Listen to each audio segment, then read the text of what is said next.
नमस्कार।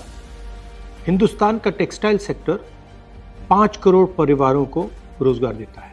नरेंद्र मोदी जी की जो यूएस डील है वो हिंदुस्तान के टेक्सटाइल सेक्टर को खत्म कर देगा, नष्ट कर देगा। ये बात नरेंद्र मोदी जानते हैं और पूरा हिंदुस्तान जानता है। मैंने पार्लियामेंट हाउस में समझाया कि बांग्लादेश को फ्री पास 0% टैक्स और हिंदुस्तान को 18% टैक्स। इसका नतीजा होगा कि बांग्लादेश की टेक्सटाइल इंडस्ट्री हिंदुस्तान की टेक्सटाइल इंडस्ट्री को खत्म कर देगी। Now what have you done? You have, the United States has reduced Bangladesh's tariff to zero. And our tariff is 18%. What do you expect our textile people to do? Their competitor is Bangladesh.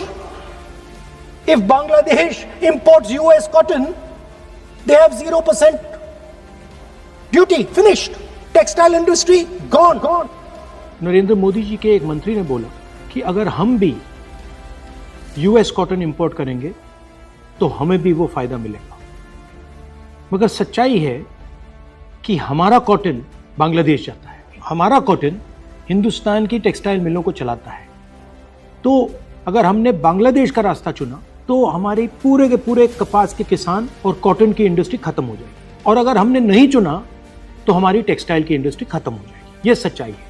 Piyush Goyal जी झूठ मत बोलिए। इसलिए मैं इसको surrender कहता हूं, क्योंकि ये डील या तो कपास के किसान को मारेगा या टेक्सटाइल इंडस्ट्री को मारेगा या फिर दोनों को उड़ा देगा। इनके मंत्री को यह भी नहीं मालूम कि बांग्लादेश अब हिंदुस्तान से कपास नहीं खरीदेगा और उन्होंने निर्णय ले लिया है कि वो यूएस से कॉटन इंपोर्ट करें। ये है यूएस डील, नरेंद्र मोदी जी की डील।